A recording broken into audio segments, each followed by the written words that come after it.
کہ 28 اور 29 کو لاہور کے ویکسینیشن سینٹرز میں جو ایسٹرازینیکا ہے وہ دستیاب ہوگی، جبکہ پنجاب حکومت کو سائنو فارم کی 4 لاکھ ڈوزز بھی فراہم کر دی گئی ہیں۔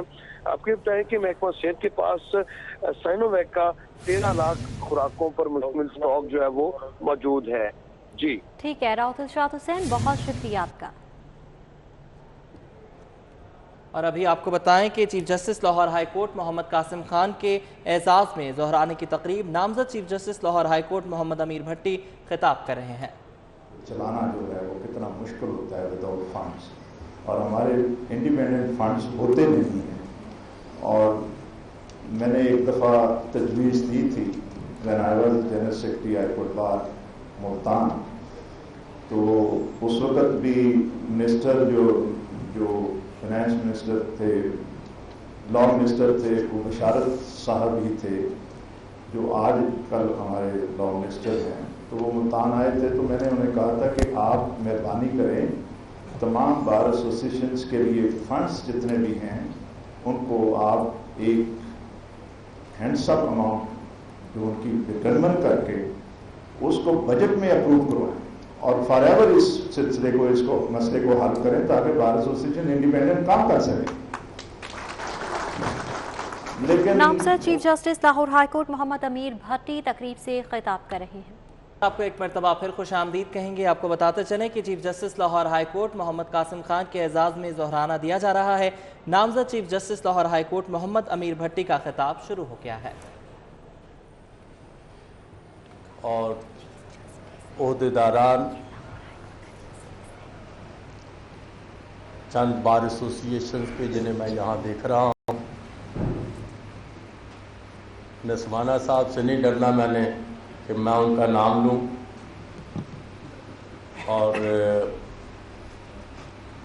ہماری ایک محترم بہن ممبر وہ بھی یہاں موجود ہیں۔ میں آپ سب لوگوں کا انتہائی ممنون اور مشکور ہوں کہ آپ اس شدید گرمی کی شدت میں دور دراز سے سفر کر کے یہاں تشریف لائے اور مجھے عزت بخشی۔ آپ کی یہ تقریب جو میرے لیے باعث عزت افزائی ہے، یہ مجھے تا دم زیست یاد رہے گی۔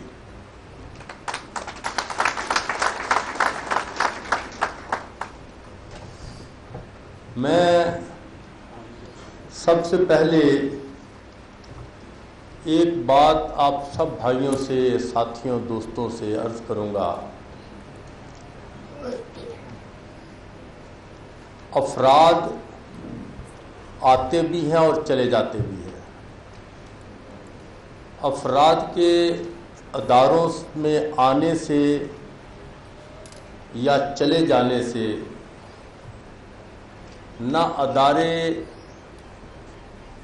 مضبوط ہوتے ہیں نہ کمزور ہوتے ہیں۔ ہماری اور آپ کی اجتماعی کوشش یہ ہونی چاہیے کہ ہم اداروں کو مضبوط کریں، اور ادارے اس وقت مضبوط ہوں گے جب ہم اداروں کی روایات کو مضبوطی سے پکڑ کر رکھیں گے، اور اداروں کی جو مضبوطی ہے وہی قوم اور ملک کی ترقی کی نشانی ہے۔ ہمارے اس ادارے کی مضبوطی کے لیے سب سے اہم امر جو ہے وہ یہ ہے کہ وہ جو لیٹیگینٹ جو بہت اہم ہمارا پارٹ اینڈ پارسل ہے، جس کے لیے آپ بھی کام کرتے ہیں اور ہم بھی کام کرتے ہیں، وہ غریب، مجبور، مظلوم، مقہور، دبے ہوئے، پیسے ہوئے، اپنے حقوق کے حصول کے لیے، اپنے رائٹس کی داد رسی کے لیے آپ کے ذریعے ہمارے پاس آتے ہیں۔ ہم اور آپ مل جل کر ان کو تیزی کے ساتھ انصاف مہیا کریں۔ یہ اگر ہم اس کام کو کرتے رہیں گے اور اس میں مزید بہتری پیدا کرتے رہیں گے تو یہی ہمارے ادارے کی ایک مضبوطی کی نشانی ہوگی اور یہی ہماری اور آپ کی جو ہے وہ بنیادی ذمہ داری ہے۔ اس لیے یہ ذہن میں رکھیے کہ ہم نے اداروں کو مضبوط کرنا ہے اور اداروں کی مضبوطی کے ساتھ اس ملک کا استحکام وابستہ ہے۔ دوسری بات، ہم نے اور آپ نے رول آف لا کے لیے کام کرنا ہے، سپرمیسی آف لا کے لیے کام کرنا ہے، اور اس کے لیے بھی یہ ضروری ہے کہ ہر ادارہ اور ہر فرد اپنے دائرہ اختیار میں رہے، اپنی لمٹ سے باہر نہ جائے۔ جب ہم اور آپ اپنے دائرہ اختیار کے اندر رہیں گے تو پھر یہ سوسائٹی افراط و تفریط کا شکار نہیں ہوگی، یہ ٹوٹ پھوٹ کا شکار نہیں ہوگی، بلکہ یہ مضبوط اور مستحکم سوسائٹی کے طور پر ابھر کر سامنے آئے گی۔ دوسرا اہم اصول سپرمیسی آف لا کے حوالے سے جو آپ کی اور ہماری ذمہ داری ہے وہ یہ ہے کہ ہم میں سے کوئی آدمی اپنا دائرہ اختیار سے باہر نہ نکلے، اپنی حدود و قیود کے اندر رہ کر کام کرے۔ Chief justice Lahore high court Muhammad Qasim Khan تقریب سے خطاب کر رہے ہیں۔ ایل ڈی اے میں دوہرے معیار کی تاریخ ساز مثال قائم کر دی گئی۔ شہر میں سینکڑوں غیر قانونی تعمیرات اور کرپشن کی شکایات، انکوائریاں اور اینٹی کرپشن کے مقدمات کو نظر انداز کر دیا گیا۔ مزید تفصیلات لیں گے در نایاب سے۔ در نایاب بتائیے گا۔